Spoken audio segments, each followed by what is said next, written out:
Hello, everybody. If you have been here the last little bit, thanks for finishing this journey with us. Excited to be here with you. If you happen to just be joining us for the first time, you're about to get an amazing wrap up from us. And we hope that you'll take the time to go back and watch the previous session. All the replays are available on Crowdcast. I also have a link up here that I'll make a little bit bigger, and the team will post in the chat momentarily. We're posting all the videos on YouTube. For those of you asking about how do I connect and maybe chat with other people, definitely join the Facebook group. You can also go to global.su.org and browse our network of folks in the SU ecosystem that are probably even beyond this summit. We are still running the Be Innovative 6 ideation challenges if you want to go and check those out.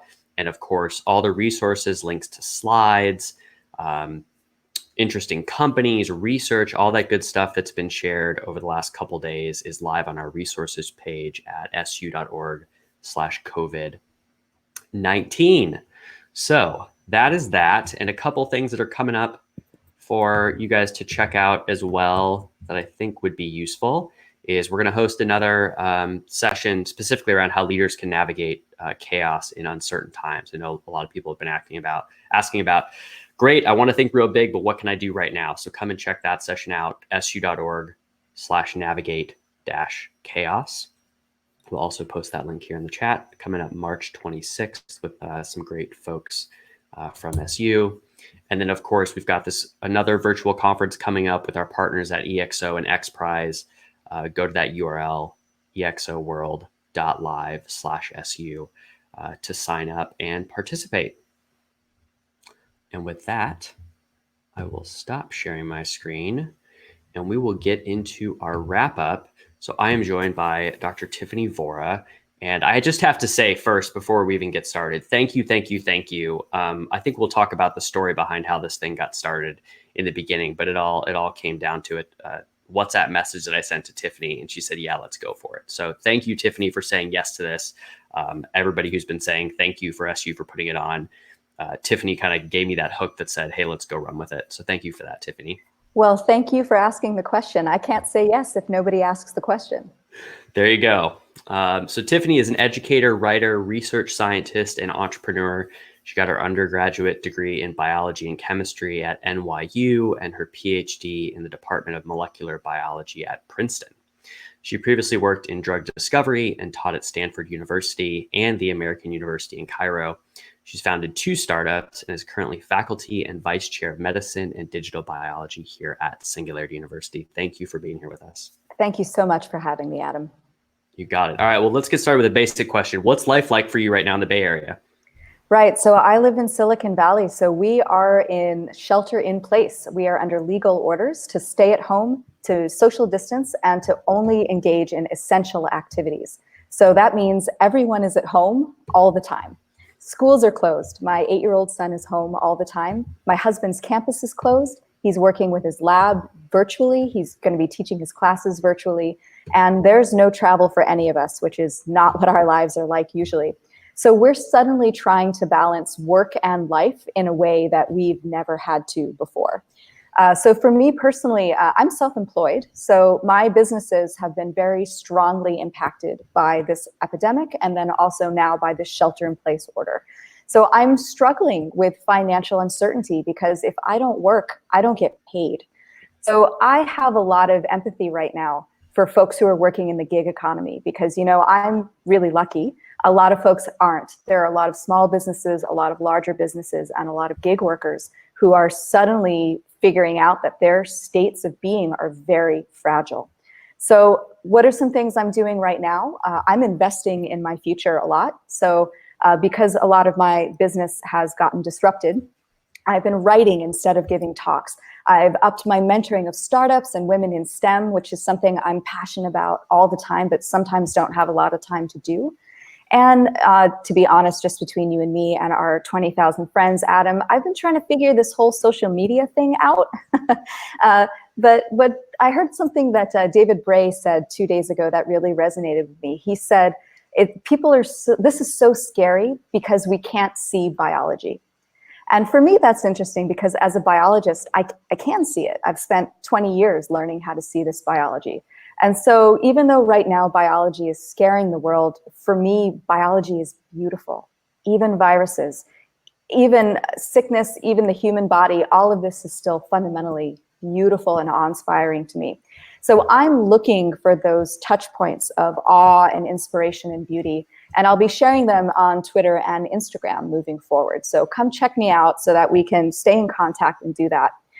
And I just talked about seeking positive touch points. That's something that I'm very mindfully doing every day. To be honest, a lot of times I'm thinking about mental health as much as I'm thinking about physical health.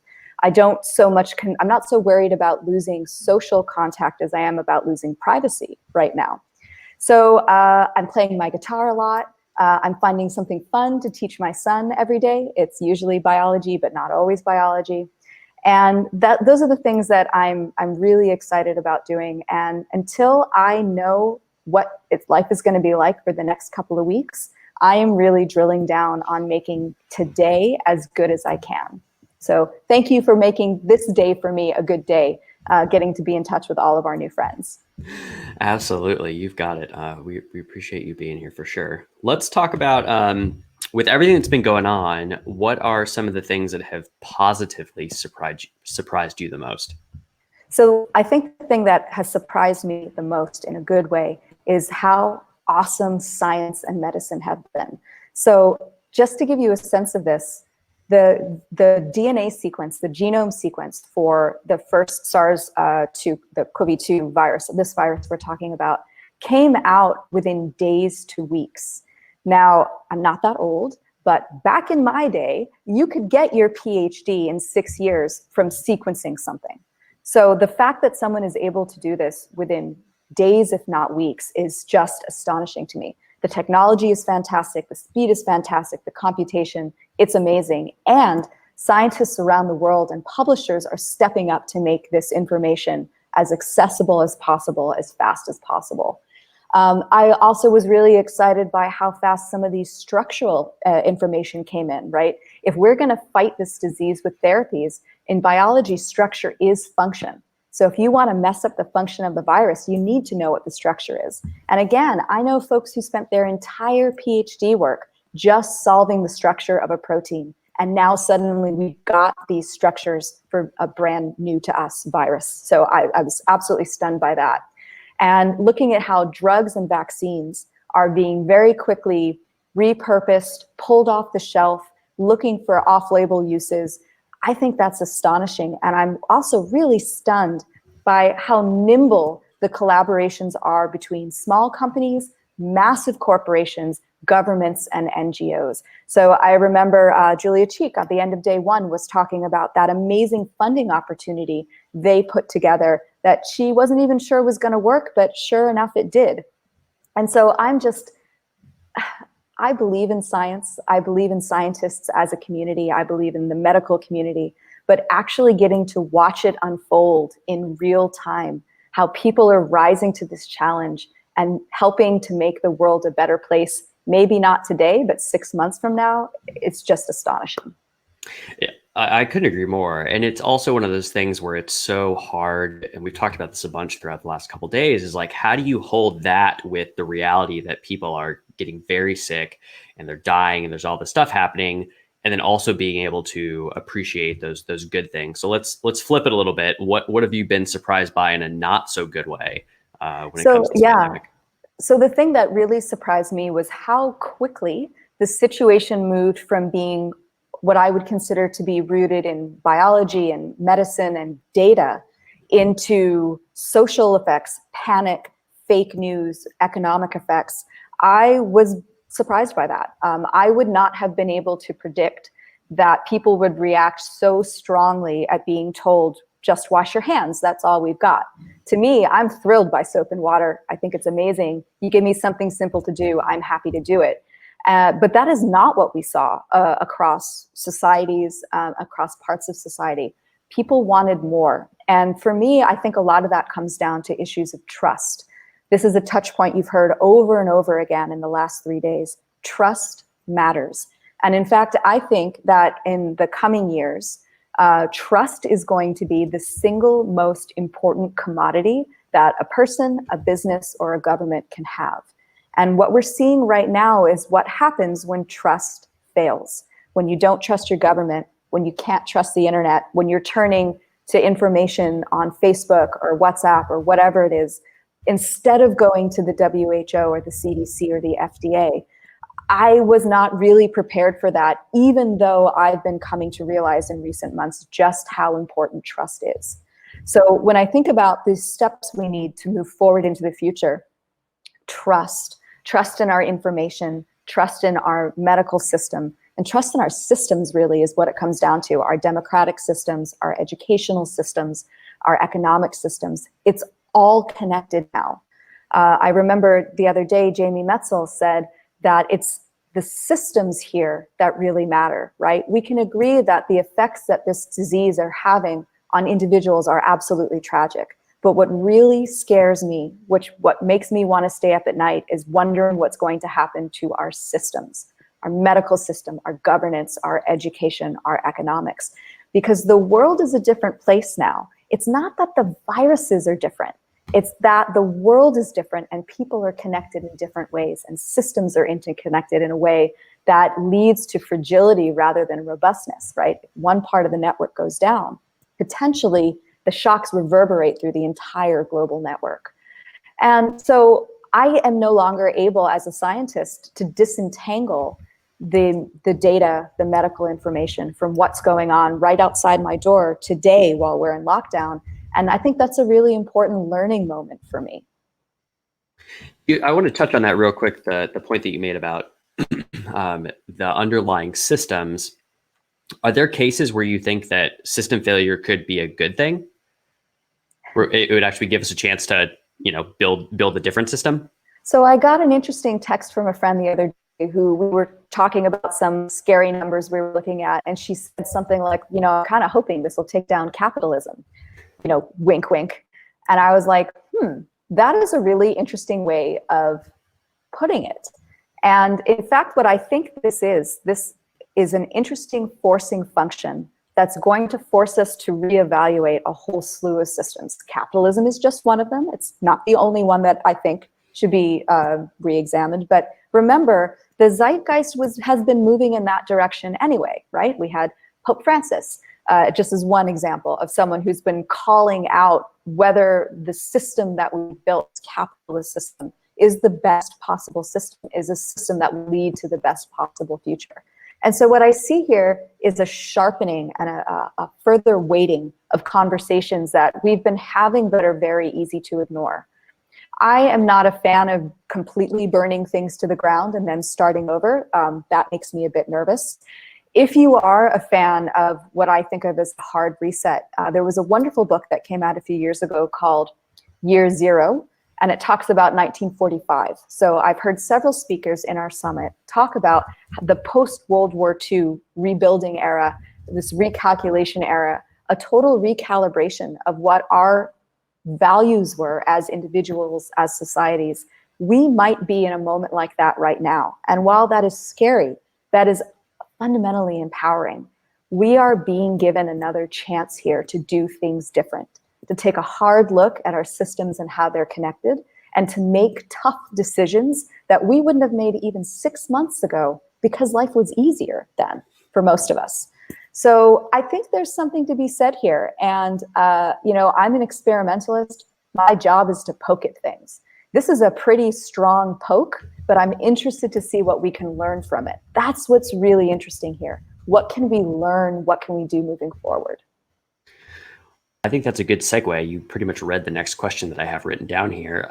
You've given us a couple things, but what are some of the other things that we can learn from this pandemic and use moving forwards? Yeah, so I've noticed, for example, that from listening to a lot of our speakers, is that this COVID-19 crisis is accelerating trends that have already been happening, but can be easy to dismiss, right?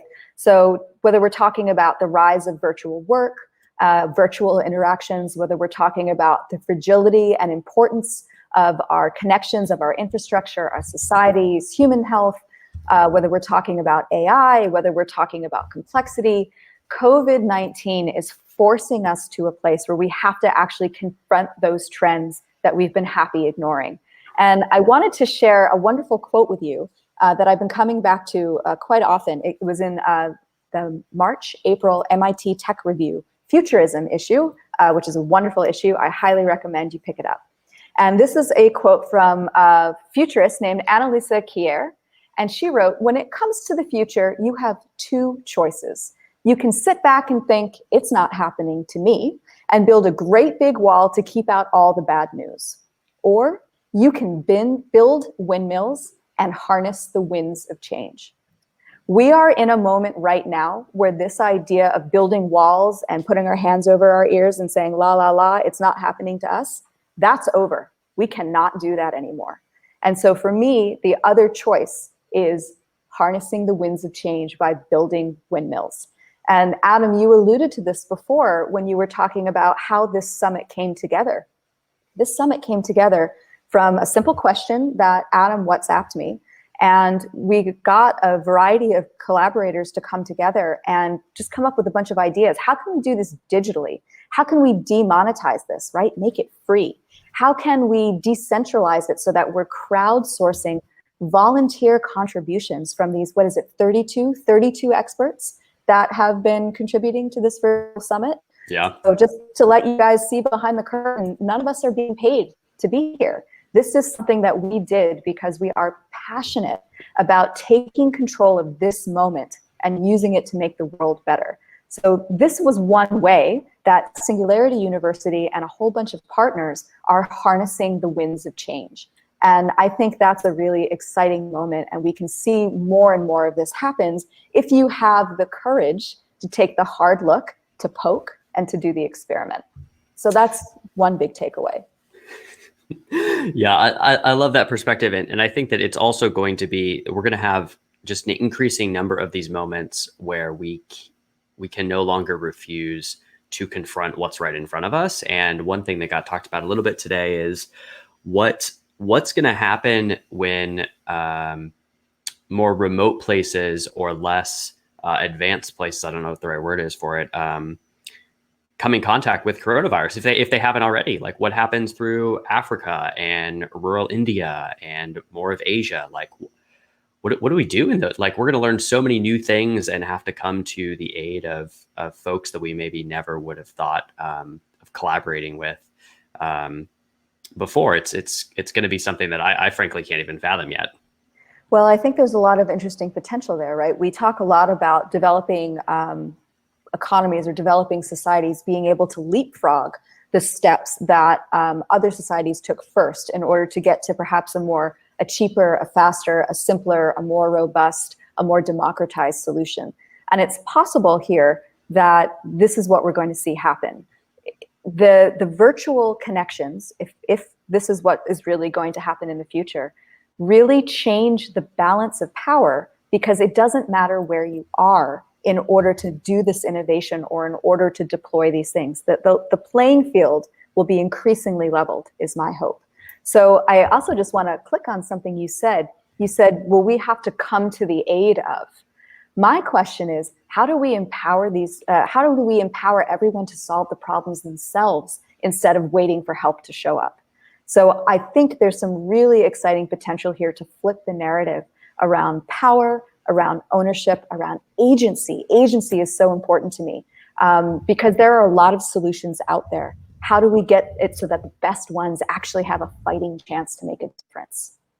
I definitely want to come back to that when we get closer to wrapping up. But for now, let's go and talk about the sessions at the summit so far. What were some of your major takeaways from the ones you were able to catch? So one of my major takeaways is that COVID-19 is really demonstrating that trust and empathy are necessary for transforming technology into solutions. We heard that a few times today. Just a few hours ago, Christina from Australia was sharing this goal of putting the human together with the technological. And for me, that is a bridge to trust, just like I think that things like virtual reality are a bridge to empathy. It's no longer okay to say something is happening over there, it doesn't matter to me.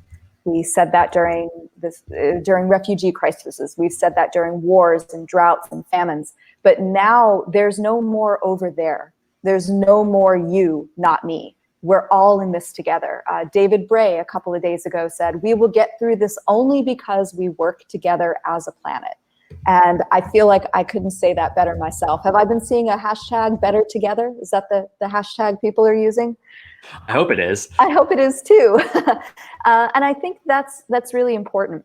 This is a moment that has both exposed breaches of trust, but are making the potential to build trust between individuals, among organizations, between individuals and their governments or their NGOs, and really to say it's not just about whether my government trusts your government, but whether I trust you. And if the answer to that is yes, then we really have a chance to build something special here. Trust is going to be the currency of the future, and no trust, no transformation. And transformation is what I'm seeking here. I'm writing that down because I liked it so much. Trust is the currency of the future. That's right. Not data, trust. So what? I know. You'll have to scrub that before you post this video, but it's all about trust. And there's another big piece here that I want to share, which is something that I've actually been thinking about a lot since December, when I started hearing about this new virus. One way of looking at this terrible crisis is that this is a dress rehearsal for future catastrophes. Not just future pandemics, but future catastrophes of any kind, including ones that are going to come from climate change. So climate change, again, is one of these places where we've been really good at building walls and saying it's not happening to me, or it's happening over there and it's not my problem. And with the youth climate movement we've seen in the last year and some various other eye-opening experiences, this is the first catastrophe that we are facing, the first global catastrophe from what I'm hoping is a real awakening. So COVID reminds us, like I said, that while the effects on individuals can be tragic, they can be inconvenient, they can be a lot of things, it's the severe shock to systems that we are going to have to deal with, not as individuals, but as people and as a species. And again, take a look at what Jamie Metzl was talking about the other day. It's really, really very important. So when I look at how we're responding to this, the first response wasn't great. We didn't get this as a hole in one. So again, how do we learn from this dress rehearsal so that we are ready to detect and to respond appropriately and inclusively to the next pandemic, or to the next time, or the first time a major metropolis burns to the ground because of wildfires, right? My Australian friends, that's got to be top of mind. California, we had ash falling on our cities and our schools closed because of the wildfires close by. Or what about when the first major disruption to the global food chain happens? These things are coming at us because of climate change. We've already missed our opportunity to shut the whole thing down. Now it's about flattening the curve. So how are we going to flatten these other curves? How are we going to be prepared? How do we get from today to the tomorrow that I'm picturing? And we're going to come back to that. That's a really useful thing to think about. How do we go from today to tomorrow to 30 years from now? We have a chance here to get it a bit righter and to set ourselves up for the next one. And I think that's the most exciting thing that we could possibly be doing right now.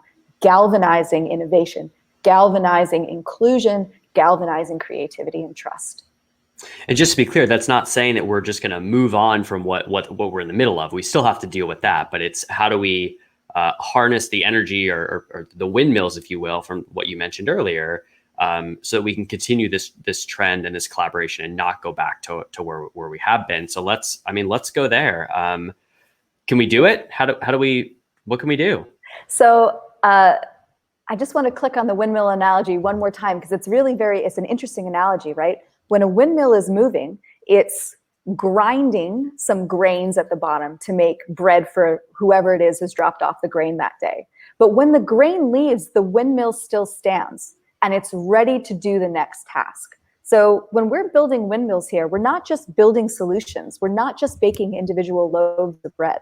We're trying to build new ecosystems, new frameworks, new ways of thinking, so that when the next load of grain that needs to be ground shows up, when the next catastrophe shows up, the windmill's already there. We're not building new windmills every time.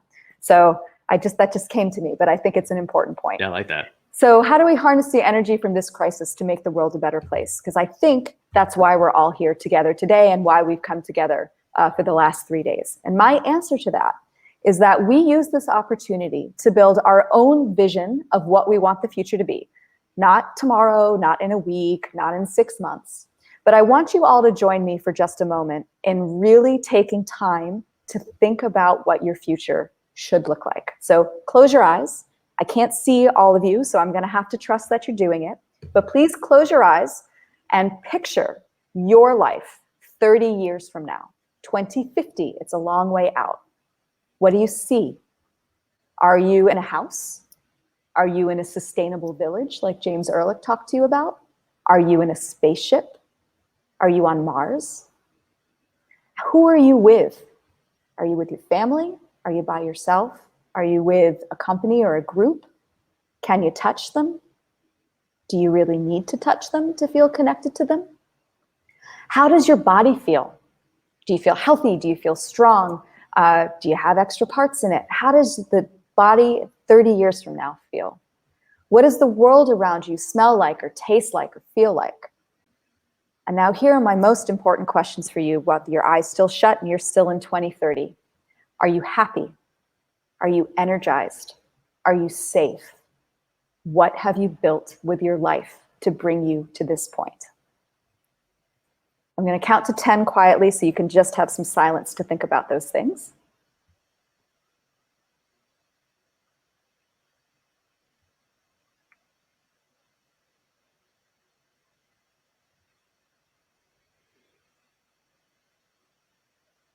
Okay, open your eyes. Adam, tell me about just one thing that you saw. Well, even before you said it, I was definitely in a regen village. Because those places look absolutely amazing. But yeah, I focus first on people, and wanting to be in the environment. And I smelled the smell that I always think of in Seattle after the rain. There, it's just always smells and feels so fresh. And being in the presence of people that you care about, and that was enough to just make me feel really good. That's great. I know for me, I picture things like clean air, fresh food. I picture being with my son. I picture oceans that actually have coral in them and that have fish in them. I picture basically all the things that make me happy being vibrant and diverse and secure. Those are some of the things that I picture. So now I'm going to ask you all a question, and this is something we're going to experiment together now, and we're going to try to do this together. So I'm going to ask you a question, and to answer it, I want you to write a very, very short science fiction story. That's your answer to my question. I'm going to set a timer to give you time to think, and when you're ready, you're going to post your little science fiction story, because we're picturing the future, so it's fiction, here in the chat. And also, I want you to go onto Twitter and use these hashtags. You're going to use my 2020 lesson. And then we've also got our summit hashtag, COVID-19 SU Summit. So here is the question that you're going to answer. Put yourself into the mindset of future you 30 years from now. Here's my question. What did you learn in 2020 that changed your future? It could be about COVID. It could be about anything we've talked about in the last 3 days. But what did you learn in 2020 that changed your future? So what I'd love for you to do is write a little story that shows me not only what you learned, but how that made a difference in your life. So I'll tweet along with you guys. But maybe it could be something like, never leave home without my haptic gloves. Thanks, coronavirus. That way, no matter where I am or how distant I am from my family, I can always touch them. Okay, so that was a simple example. So I am going to set our timer for 1 minute. Get on Twitter, get in the chat, start sharing your future. Yeah, and like Tiffany said, if you don't have Twitter, share it here in the chat. That definitely counts.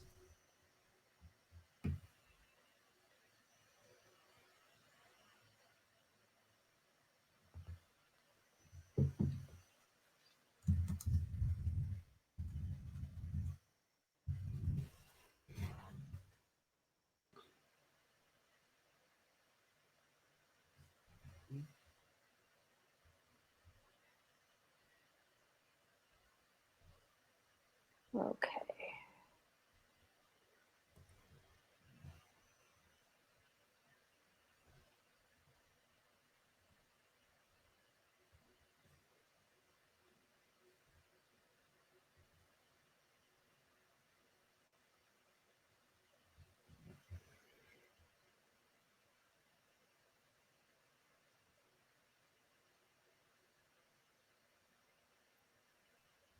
Okay, I hope everybody's tweeting.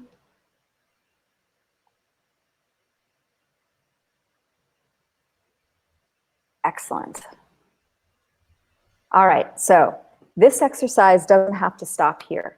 That's what's so brilliant about using future visioning and even things like 280 character science fiction.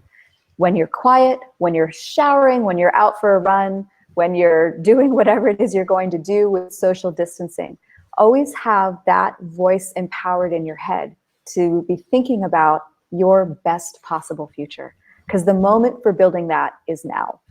And I want to just share one more quote with you guys, which is from one of my heroes. So this is Christiana Figueres. She's from Costa Rica. She was the former executive secretary of the UN Convention on Climate Change.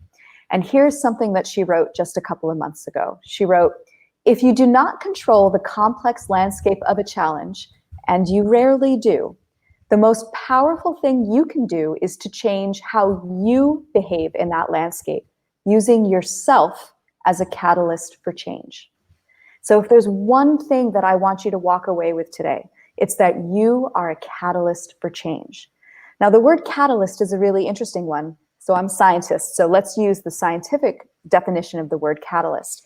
A catalyst is something that accelerates a chemical change without itself being consumed. So here's what I have to say for you. This is my call to action for you. What is your role as a catalyst? I refuse to be consumed. I refuse to be consumed by this virus. I refuse to be consumed by uncertainty. I refuse to be consumed by fear. Instead, I want to catalyze connection. I want to catalyze the future. What does our new future look like? What is our resilient future? What is our unfragile future? And what is our inclusive future? That's me. I refuse to be consumed. How about you, Adam? Oh, man. I want to be a catalyst, or I am a catalyst for possibility. And I want to be able to help everybody set aside those fears and unnecessary concerns and anything that's holding them back, so they can go after whatever possibility they see in their future, however big or small it is for them. That is fantastic. Do we have folks, put yours in the chat.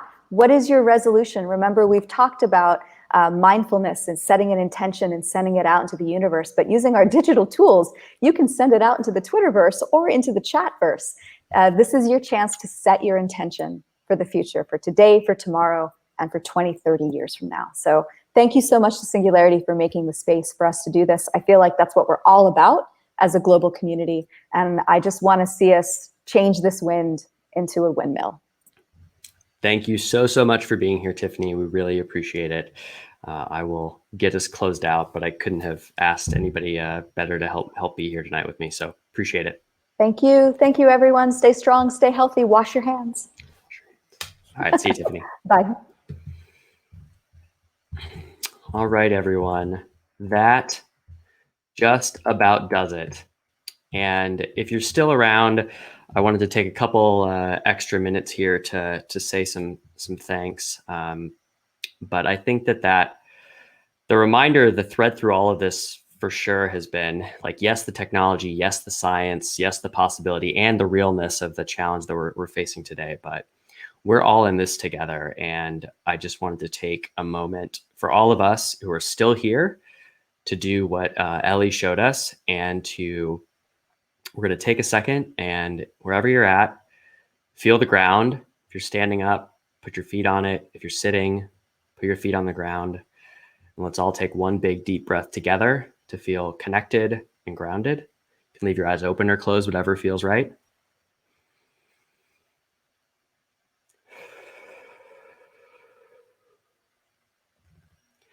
And after you take that breath, take one more moment and think about something that you're grateful for right now. And if you want, you can share it in the chat. You can say it privately to yourself. But I think in moments like this, we all need to take time to be grateful for what we do have, so that then we can go and step out and really support those around us, support ourselves, and do the amazing things that I know you all showed up because you're capable of doing. And so some things that I'm incredibly grateful for is the team that really helped to pull this off. As I said earlier, tremendous thank you to Tiffany, who answered my WhatsApp at some ungodly hour, I think on a Saturday, with this idea to put on the summit, when I felt so compelled that Singularity University had to play a part with what's going on.